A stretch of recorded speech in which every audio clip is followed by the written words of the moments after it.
Good morning to you all. My name is Colin McDonald, Assistant Attorney General for the National Fraud Enforcement Division at the Department of Justice. I am joined today by a lineup of committed public servants who are devoted to protecting the financial security of America. Today, we are announcing criminal charges against 15 defendants in Minnesota for fraud schemes that targeted over $90 million in taxpayer dollars. Let me be clear up front about something. This is not the end of our work in Minnesota. This is not the end of the beginning of our work in Minnesota. This is the beginning of our work in Minnesota. The fraud here in Minnesota is shocking. Our cases today involve 7 different state-managed Medicaid programs that have been systematically pilfered by fraudsters who treated Minnesota-run programs as their personal piggy bank. One of the programs has been completely shut down because there's no money left. It's all gone. That was Minnesota's state-run Housing Stabilization Services program, designed to help the homeless find and maintain housing. It was estimated in 2020 that it would cost only about $2.5 million a year to fund this program, but it ended up costing almost 50 times that much, over $104 million by 2024 due to fraud. And because of all the fraud, Minnesota had to shut the program down in 2025, and now these services no longer exist for these vulnerable homeless populations. The same trends exist for other Minnesota-run taxpayer-funded programs. An autism program that cost the taxpayer $600,000 just 6 years ago skyrocketed to over $400 million. And to be sure, that number is not driven by supply and demand. It is not driven by health care or charity. It is fraud. To tackle this crisis, and it is a crisis in Minnesota, earlier this year, the Department of Justice surged 11 strike force prosecutors from across the country to be here on the ground fighting the rampant fraud targeting our taxpayer-funded programs. And large numbers of agents from our partners at the FBI, HHS-OIG, HSI, IRS-CI, and others joined our prosecutors to rapidly unmask fraudulent actors in Minnesota. These agents and prosecutors have been working around the clock to root out the criminals stealing taxpayer dollars, and I am proud of all they accomplished in such a short time. Their hard work made today possible. Make no mistake, today's charges are unprecedented. They include the highest loss amount ever charged in a Medicaid case in Minnesota and the largest autism fraud scheme ever charged by the Department of Justice. The common theme throughout these cases is fraudsters exploiting vulnerable programs and vulnerable people to enrich themselves, no matter the consequences to the programs or to the people. For example, one defendant is charged with defrauding the Integrated Community Supports Medicaid program. This program is designed to help individuals with disabilities live independently. One patient was supposed to be receiving 24-hour care through this program, but he was actually being serviced by a fraudster and received no services. This patient was later found dead. Meanwhile, the architect of this fraud scheme was billing Medicaid as if he was providing care to this patient. The defendant even submitted a claim of over $400 for services he never provided the day before this man died. In another example, 2 defendants have been charged for defrauding a program designed to offer medical services to those with autism spectrum disorder. As alleged, the defendants paid kickbacks to parents who brought their children to autism centers, diagnosed children with autism regardless of medical necessity, and billed for autism services that were never actually provided. In one final example, 2 defendants have been charged in an over $22 million fraud scheme involving the Individualized Home Supports Program. This program was meant to support disabled individuals who wanted to live in their own homes. Instead, these disabled individuals were used like lottery tickets by these defendants to generate millions of dollars, which these defendants used to expand their real estate holdings, purchase luxury vehicles, and splurge on expensive jewelry. We will not, full stop, tolerate this greed and deceit. We will not let fraudsters bankrupt Medicare and Medicaid the same way that they bankrupted the Housing Stabilization Services Program. As mentioned, this is just the beginning. With the support of President Trump, Vice President Vance, Acting Attorney General Blanche, Chairman Ferguson and the White House Anti-Fraud Task Force, Secretary Kennedy, Dr. Oz and his team, and the entire federal fraud-fighting apparatus, the Department of Justice will continue expanding our reach across the country to pursue all fraud, no matter how large, no matter how small, no matter how hard. Since April 1st, DOJ's Fraud Division has announced over 450 fraud enforcement actions nationwide, representing billions of taxpayer dollars. And this week already, we're delivering results coast to coast with a trial conviction in Brooklyn involving a $40 million drug distribution and fraud scheme, and a trial conviction in Los Angeles involving a $40 million Botox injection fraud scheme. To expand our reach, we are announcing today the expansion of the healthcare fraud Midwest Strike Force to Minnesota, and the hiring of 15 additional prosecutors dedicated to combating Medicaid fraud nationwide. These additional resources will ensure that the DOJ's Fraud Division will be better equipped to stop fraud and hold criminals accountable. My message to the Minnesota community and to all of America is this: if you see something that seems too good to be true, tell us. In some areas, such as in the daycare prosecutions we announced today, a culture of fraud has taken root, where child care centers even offer kickbacks to parents to enroll their children. If something sounds good to be true, it is. Do the right thing, speak out, help us win the fight against fraud. And now my message to the fraudsters is this: eat, drink, and be merry today, because your days of frolicking and freedom are numbered. We are doing everything we can to find you. And when we do, we will prosecute you, and we will claw back every dollar you have stolen from the American people. We will not rest until every fraudster knows that the cost of stealing from the American people is far higher than any scheme is worth. Thank you all for being here. I'll now turn the podium over to Secretary Kennedy. Thank you, Colin. Hey, everybody. I want to start. I thought I was going to have a slide here. I want to call your attention to this, which is in your. Okay, here it is. Which is in your packet. This was the cost of the Early Intervention and Development Program in 2020. It was $38.1 million. This is what we expected to be paying every year. Instead, this year it hit $442 million. And that is, I'm showing you that because that's the magnitude of the fraud and the damage that we're talking about today. And I want to thank Todd Blanche, who couldn't be here today, Colin McDonald, and everyone at the Department of Justice for leading this effort.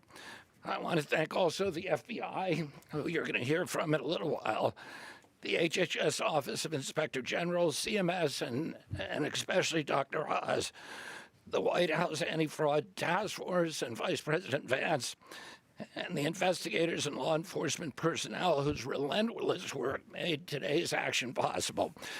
Today's arrests represent the largest autism fraud bust in American history. This was not a paperwork error. It was not a technical violation. This was organized threat, organized theft that exploited the most vulnerable children in America. To see families stole taxpayer dollars meant to help children with autism access legitimate care and support. Investigators uncovered brazen schemes that billed taxpayers for non-existent services, fraudulent diagnoses, and fake care, while criminals enrich themselves at public expense. Every fraudulent autism diagnosis steals time, care, and resources from the children for whom this program was denied and who desperately need this care. Families with autistic children already face enormous challenges navigating therapies, specialists, and support systems. Fraud makes those barriers even steeper. America is facing a real autism crisis. Today, approximately 1 in every 31 children is diagnosed with autism spectrum disorder. Medicaid finances a significant share of autism-related services nationwide, and spending has risen dramatically over the last decade, and a lot of that spending is because of fraud. When criminals exploit these programs, taxpayers lose billions, and vulnerable children lose their access to care. Healthcare fraud now costs the United States tens of billions of dollars every year. Some estimates place the broader cost of healthcare fraud and improper payments at $100 billion annually. That fraud drives up healthcare costs for all Americans. It weakens public trust. It drains taxpayer resources and threatens the long-term stability of both Medicaid and Medicare. If we fail to confront the fraud aggressively, these programs will not survive for future generations in the form Americans rely upon them today. Under the leadership of President Trump and Vice President Vance, this administration is carrying out the most aggressive anti-fraud effort in American history. And I want to be clear, this is an extraordinary bust today, because these kind of operations usually take many years, sometimes a decade. This was executed with a precision and speed that is unprecedented in the history of law enforcement. And it's unprecedented now, but under Vice President Vance's leadership and President Trump's direction, we are going to normalize this speed. We're restoring accountability, strengthening oversight, prosecuting criminal networks, and protecting the integrity of our public health systems. We will not allow criminals to treat children as billing opportunities while American taxpayers foot the bill. This administration will continue rooting out fraud because every stolen dollar is a dollar taken from a child, a parent, a senior of a family who desperately needs help. We're going to protect these programs and protect vulnerable children and restore integrity to the American healthcare system. And now I want to introduce the United States Attorney Rosen.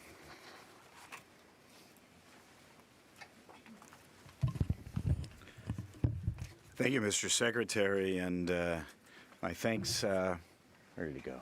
To Colin McDonald, who has led the Department of Justice's national fraud prosecution effort with a tenacity and an effectiveness that is really inspiring to all of us who are on the team.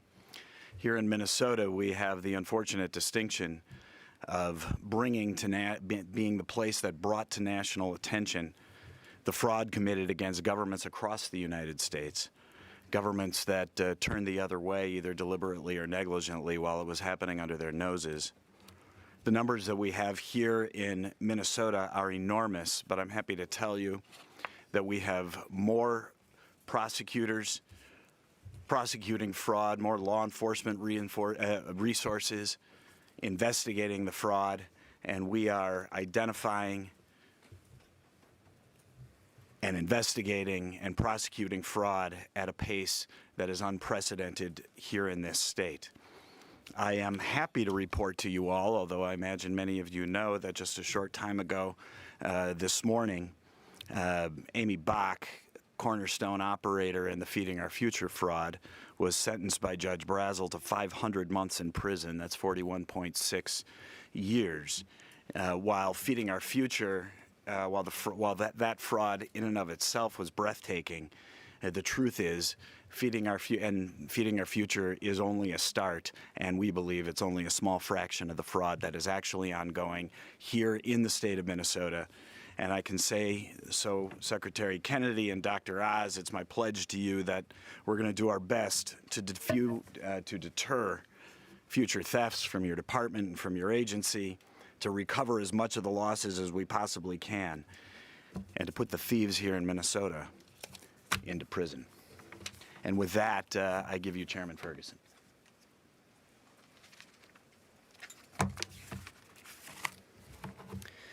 Good afternoon.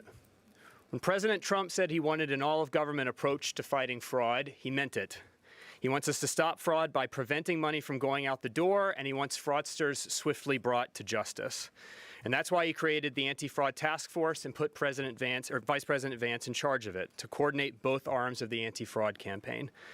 Today is about bringing justice to the fraudsters at an unprecedented pace, and the whole country owes tremendous gratitude to the Acting Attorney General, to Assistant Attorney General Colin McDonald, to the U.S. Attorney Rosen, to the Deputy FBI Director Rea for today's indictments, and also to the Healthcare Fraud Strike Force that was sent here in Minnesota. And I just want to reiterate what was said earlier, having met some of the prosecutors today. The work done at the speed at which it was done is unprecedented, and because of Attorney General Blanche and Colin McDonald, this is going to become the new norm for American fraud prosecutions. We saw last week an example of keeping money in the agency thanks to Administrator Oz and Kim Brandt. The task force helped keep billions of dollars in HHS rather than going out the door to fund fraud. And this week, the other arm of the pincher becomes apparent, with fraudsters who took money from the American people getting their just desserts. That is all about restoring deterrence. And restoring deterrence is important for two reasons. First, this is how we have to save these programs. Fraud is going to bleed our social programs dry.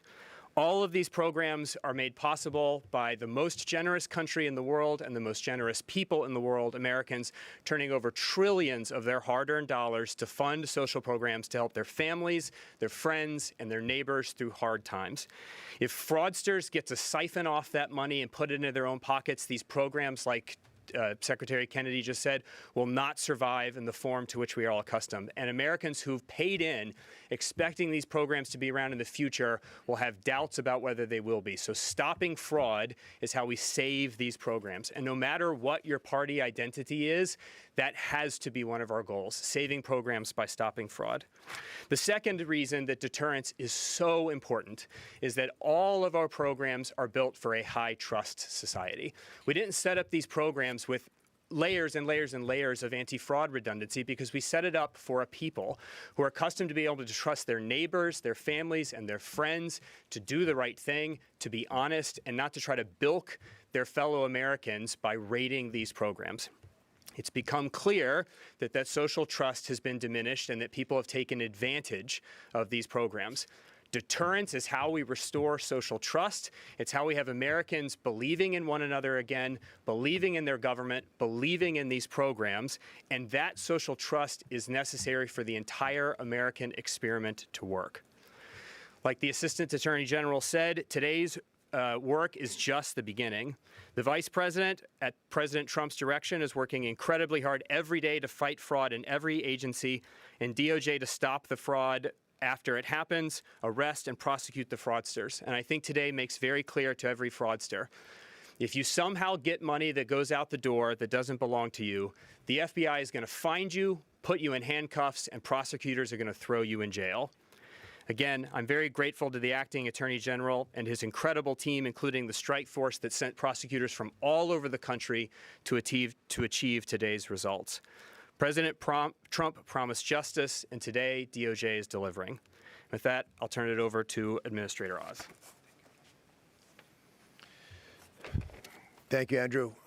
I want us to think back to what life looked like here in Minnesota a year ago, because that's when we started hearing there were concerns in this state about programs that had been built to provide services that historically had been given by families to their family members who are struggling. Kim Brandt, who's standing behind me, received a phone call, and her team began to work with Minnesota, trying to understand some concerns that were raised, suspicious billing that didn't seem to make a lot of sense. But Minnesota, Department of Health here, said they had it handled. They were going to take care of it. And we didn't hear back from them until the last week of August at a conference, at an event around that conference. There was a comment made by someone who worked in that organization here in Minnesota that they actually didn't have it handled, and there were significant problems that had gotten so out of hand that panic was setting in. And it was at that point that we re-engaged the process and realized that there were programs that had been created here with massive spending that had increased so rapidly that there's no way to save the program. The Housing Stabilization Program, which takes care of people who are struggling with homelessness or substance abuse and many other reasons why they may need housing, especially in a place like Minnesota where in the cold that can be lethal, needed that program to survive. We are all up here because we love these programs. Medicaid is the fundamental payer of last resort for our most needy, most vulnerable citizens. And when we're unable to keep these programs alive because of fraudsters, it hurts all of us deeply. And that's what happened here in Minnesota. Housing Stabilization Program, which had gone from a tiny little program to over $100 million of spending just to find someone on the streets a place to stay, which had been doubling in its expenditures annually, was shut down. Now, these are not the outcomes that we desire, but when you have to force a shutdown, it's an issue. Now, along that way, Nick Shirley, stand up. Nick Shirley, just noticed standing there, came and started doing videos. I want to call out the folks who are angry and frustrated about this. Thank you, Nick. Who want to, perhaps, if you want to serve, come join us. But if you can't serve, do what you can to shine a light on these cases. And with lots of folks beginning to tell us more and more of the different clues that we were able to put into a larger quilt to understand the magnitude of the catastrophe happening here in Minneapolis and in Minnesota in general, we began to take action. Now, I want to point out that a lot of this started during COVID. If you're asking how and why, COVID led to a general abandonment of principles around protecting these programs. The corruption that ensued grew rapidly. Total Medicaid spending has increased by 50%. Since the start of COVID, 50% increase. Spending on prescription medications quadrupled in the last 6 years. Now, the president can work hard, and he has, to deal with fraud, and he made the most favored nation drug pricing a reality because it's going to save the American people $600 billion. But you cannot keep up with fraud if we're not actually getting it at the root cause of it, which is when states do not police their own systems. And so because COVID caused a lack of oversight, and because agencies like mine were gutted in their ability to provide program integrity, we have allowed this monstrous, outrageous increase in spending, which does not benefit anybody, to increase. The 15 arrests today, netting $90 million, is a very important symbol because it's a shot across the bow. And we've all going to say this in our different ways, but I'm telling you, if you're a fraudster, do not walk away from this press conference. Run. Because we are coming after you, and we have lots of weapons to be able to use in order to accomplish that. The kinds of reprehensible behavior that we've identified with individuals bribing parents to lie that their children have autism, will carry that diagnosis for the rest of their lives. As a physician, that bothers me to my core. Not only are we selling our licenses as doctors when we allow this to happen, we're selling our souls, and there were doctors involved in some of these issues as well. It's rampant failure of this program is addressable, but we've got to be able to deal with it from within. There's a whistleblower. Her first name is Faye. She's on Capitol Hill today testifying, I believe. But she's spoken to me about the fact that there was a general fear within the health agency here of being called the racist. A fear that you'd be politically inappropriate, politically incorrect, and that's fear is what stifled much of the action that should have taken years ago, taken place in an effort to prevent why we're here today. But we will keep coming back, and we will keep helping. So let me announce a few things that we are doing specifically on the Secretary Kennedy's leadership at HHS within CMS. We have deferred, as many of you know, $350 million to the state of Minnesota based on two sequential reports from the state of its spending over the last 2 quarters. This is all, again, money that we are going to defer because our job is to protect the federal taxpayer. And as Minnesota is able to justify some of these expenses, we will discuss these. We've also asked for a revalidation of all of the high-risk providers. Again, these are providers providing services for the kinds of things like driving someone to the office or carrying the groceries upstairs, things that, again, your family would often do for you. These of the 5,600 people who are being revalidated, the state has told us as recently as May 7th that only 40% have responded, 40% have not responded, or their responses are clearly inadequate. We believe that by the end of this month, which is the deadline, that half of these providers may no longer be allowed to provide services. That is a lot of people doing things to other human beings that are not supposed to have been able to do them. Again, that is the humanitarian risk that we're facing.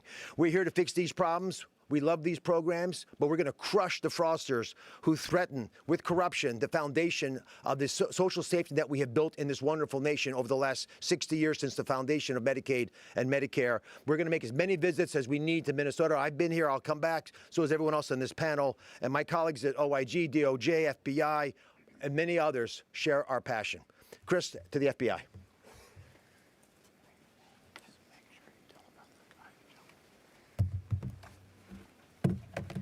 All right, thank you, Administrator Oz, and thank you to the fine men and women behind me who made this day possible. I also want to specifically thank Acting Deputy Attorney General Colin McDonald. I want to thank Secretary Kennedy. I want to thank FTC Commissioner and his White House Task Force on Fraud, Commissioner Ferguson, obviously Administrator Oz, who you just heard from, and of course none of this would be possible without U.S. Attorney Rosen. Before I begin my crux of my remarks, I need your help. On the screen, you will see a subject. Depicted on the screen here of an individual who was a target of the investigation this morning. That individual is currently on the run after having jumped out of a fourth-story balcony. I want you to get a good look at him right now. You'll see him. You'll see him running here. He is currently on the run. We need your help. If you recognize this individual, if you know this individual, if you can provide any information related to this individual, I would encourage you to call 1-800-CALL-FBI, CALL-FBI, or go to the internet at www.tips.fbi.gov or call your local law enforcement. Obviously, this morning, our partners have gone into a lot of the details of today's charges, so I'll try not to repeat what was already said. What I would like to do, however, is speak briefly about the FBI's work in this particular fraud space. The Bureau, as you know, is one of the primary agencies responsible for investigating and rooting out healthcare fraud, with jurisdiction over both federal health insurance programs and private insurance plans. At any given time, we're running roughly 3,300 investigations related to healthcare fraud across the country. And unlike some of our work in, say, the violent crime space or the national security space, this work doesn't always get the same amount of attention or national headlines as some of those other threats we work. But let me be clear. This work is just as crucial, just as important, because healthcare fraud is not a victimless crime. It targets our most vulnerable population demographic. It costs our country hundreds of billions of dollars each year, as you heard from the folks behind me. And that drives up the cost of health care for everyone sitting in this room. It's not lost on me, and it should not be lost on any of you or anybody in the public, that every single dollar stolen through these schemes is a dollar that came from the pocket of hardworking American taxpayers. And each of those dollars were meant to help somebody in true need, not to line the pockets of shameless crooks filing false claims. Unfortunately, too often here in Minnesota lately, fraudsters have turned government programs into their own personal ATMs. What is even more troubling is these programs are meant to help our most vulnerable population demographic: the sick, the elderly, the disabled, and the unprivileged. That's why, starting last December, the FBI has surged personnel and resources here in Minneapolis, and across the country for that matter, to help in these efforts. These charges we're announcing today are a direct result of those efforts. These cases are often complex and take a lot of time and effort to investigate. Simply stated, they can take years to come to fruition. Fortunately, at the FBI, we have dedicated teams working healthcare fraud in each of our 56 field offices, not just Minneapolis. We've also got specialized teams of agents, intelligence analysts, data scientists, and forensic accountants that we deploy to support these cases. just like we deployed here in Minneapolis. So I want to personally thank our hardworking team here in Minneapolis under the leadership of SAC Chris Dotson, our financial crimes team at headquarters, and all the FBI personnel who've been part of our work here to get the results for the American people. I told you I wasn't going to repeat what was said earlier, but I'm going to repeat this because I think this is important. The speed, precision, and effort that the folks behind me and their collective agencies have shown in the last several months is truly unprecedented. In my 23 years in the FBI, I've never seen a healthcare fraud case of this breadth, depth, and scale come to fruition so quickly.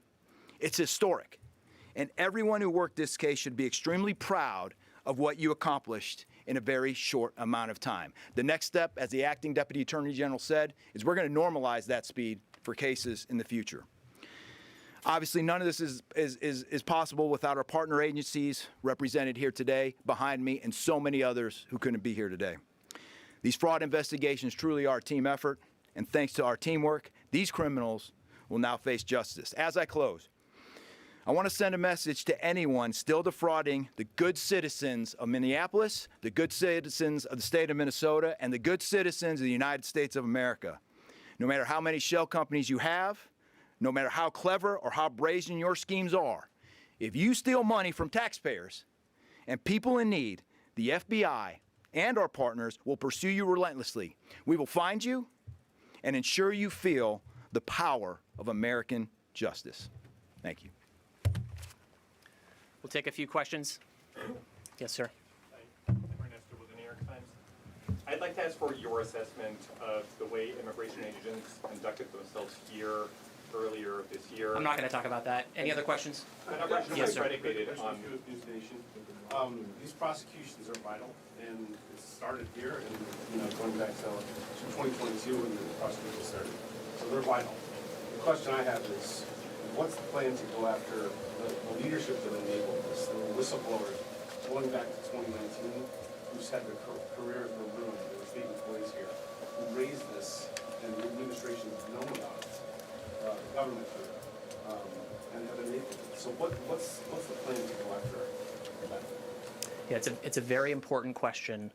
The answer that I would give you is that the Department of Justice and our partners here on this stage, we are intent on building a fraud-fighting apparatus that's capable of reaching the full spectrum of fraud that we see wherever it is, and that there's no fraud that's too big for this team to solve, and we are intent in going wherever the facts require us to go and charge whoever we need to charge for those who are within the chain of criminal culpability. Anyone within the chain of criminal culpability, we are interested in finding you and prosecuting you. Those outside of the chain of criminal culpability, we are not.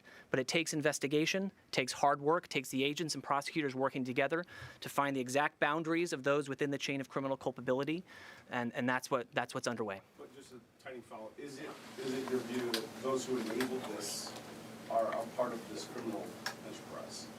I would hate to get ahead of any facts, of any investigatory findings. As I mentioned before, we are intent in uncovering and unmasking anyone involved in these schemes, including obstructing investigations into these schemes. That is our focus in this effort. Yes, sir. You mentioned a new Medicaid fraud task force to be created here in Minneapolis. Can you explain what that entails and how it'll function and what will be different than what currently exists? Yeah, so we're doing two things. One is we are adding strike force prosecutors to our Midwest healthcare strike force team. That will be to put additional prosecutors on the ground here in Minnesota in a dedicated fashion to work for the American people right here from Minnesota. Our healthcare fraud strike force team, their work returns $106 for every dollar we spend. The ROI is 106 to 1 for the work of these healthcare strike force prosecutors. So that's what we're doing there. The second thing is to build out a completely new Medicaid strike force team. We're going to start with 15 attorneys. Those are going to be deployable across the entirety of the United States to enter the places where Medicaid fraud is of utmost concern. That includes Minnesota. It includes California. It includes other places. But we're forming that team so that we can deploy them to the hot spots and make sure that we can reach the fraudsters across the country. Yes, sir. With criticism of the Minnesota state governments over how this has all been handled, the Attorney General here in the state has said that his team was involved in the investigations and the charges that you described today. So can you talk about collaboration with Minnesota? And on top of that, is the federal government satisfied with what the state has done in this past legislative session to move forward with tackling fraud? I'll start by saying that to make this work happen and to do it really well requires very good partnerships with local law enforcement, with local prosecutors. That's what will really solve this national problem, is people setting aside ego and agenda and deciding, you know what, we're actually going to do the right thing. That's what is going to be required across the country for this to work. Has the cooperation from the Minnesota individuals met that standard? No, it has not. It's fallen significantly short of the standard that we are seeking to set in terms of what a strong state and federal partnership looks like. What about this most recent investigation? Yes, sir. I'm just wondering within the recent raids, first off, Paul Bloom with Fox Channel 9 here in town.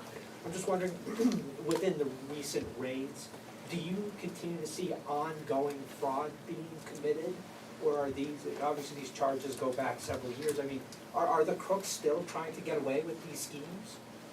Yes, what we're seeing is these schemes are active, they are ongoing, and they frequently metastasize when law enforcement shines a microscope on one area, they shift to another area. What we're seeing is that a lot of these fraudsters will actually cross-pollinate between different programs. They might be simultaneously defrauding a USDA program, Feeding Our Futures, for instance, while also simultaneously defrauding Medicaid. The fraudsters are agnostic as to whose money or what program they are defrauding. They just want our money. And so, yes, we are seeing that the fraud is ongoing, and we are interested in rooting it out. Did the suspect in the ICS case you indicted, last I heard, he fled the country. Is that still accurate?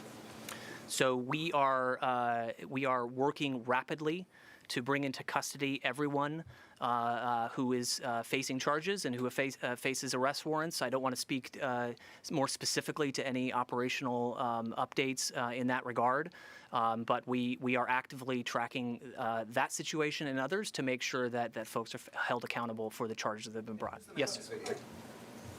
The man in this video, he is a charged defendant named Mohammed Omar. Mohammed Omar is the man in this video. He is charged, one of the 15 defendants charged in the fraud cases that we have brought today. And I would encourage the public to help turn this man in to face justice for the fraud that he has perpetrated, and now to face the additional charges for seeking to flee from law enforcement and seeking to obstruct justice by virtue of his conduct today. Yes, sir. Question for Dr. Oz. Yes. Are you satisfied with how the state government here is responding to what you want to see in order to lift those suspensions of the Medicaid reimbursements? Not yet. If they had satisfied our needs, we would have released the money. So we're still waiting for the state to go through the multiple documents that were initially sent to us as part of our review of the last quarter of last year and the fiscal, it's a fiscal year, so last quarter of last year and the first quarter of this year, to identify the many areas where there's variability. Again, what we look for very specifically, and you would do the same thing, if your normal bill is $100 and then all of a sudden it's $500, someone needs to ask what happened. Sometimes there's a reason for that. But as Secretary Kennedy pointed out, and again, it's an all-of-government approach, so we have Treasury also helping us, looking at numbers. We have OIG and DOJ giving us support. Jake Foster is here, who runs the health group there. They do a lot of heavy lifting together with our CPI unit that Kim Brandt behind me runs to make sure that we're actually looking for all the variability. But we are able to identify enough concerns that it's caused us to defer $350 million to Minnesota. And as you know, we deferred last week with the announcement with the White House Anti-Fraud Task Force with Vice President Vance that we are also deferring $1.34 billion to the state of California for the exact same kinds of problems with the documents that we're seeing. Is it a lack of cooperation here, or are they just slow rolling this? You know, I'm a heart surgeon. When you go out and talk to the family, the motivation is nice to hear, but you want the result. Is the patient alive? Is the bleeding stopped? We need actual numbers and factual written responses to the many areas that we've pointed to as evidence that that these documents are not satisfactory. Again, our job is to make sure that your tax dollars and the tax dollars of other Americans coming to the federal government are appropriately spent. I did not go into this job that the president appointed me to stop people who need money from getting money. We just don't want the money stolen from people. I mean, this gentleman, this picture, he's one of the reasons that the housing stabilization program in this fine state is shut down.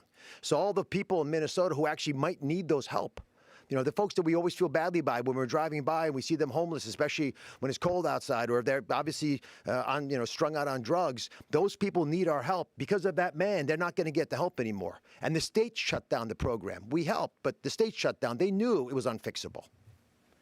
Couple more questions. Yes, sir. Hi, thank you. My name is Aaron Johnson. I'm a community-based independent journalist. I'm a victim of HSS fraud. And I'm just wondering, I hear all these plans to prevent it. Is there any course of action? Is there a plan to compensate victims like myself for damages? I've been housed by a single mother for the last several years until just this month I finally got help from a different program. There are people who lost a family member. Is there any plan to compensate people for damages? So, sir, first let me say that I am hugely sympathetic to you and to anyone else who has suffered harm or injury by virtue of fraudsters taking advantage of you and exploiting you. Recently, the president issued an executive order that relates to the establishment of a fund for victims of fraud. President Trump announced that around 60 days ago, and we are actively engaged in the development of a whistleblower program that will allow people to come forward to report fraud and to ensure that people both have their voices heard when they have been damaged by fraudulent conduct, and also have a chance to see some of the money that has been stolen from them be recovered. That is a focus of President Trump's administration and a tasking that he has given to the anti-fraud task force to consummate and seek to implement. Is there a timeline to get funds back into the hands of legitimate providers? I know a lot around the state are still waiting for those funds to get unfrozen. So that might be a question for the administrator. Just to put numbers out there, the state has a several billion-dollar rainy day fund. So when we defer $350 million, we're not taking money out of the pockets of anybody. The money exists within the state of Minnesota. And that's why we want everyone in Minnesota to know that they are safe. And legitimate providers are our biggest allies.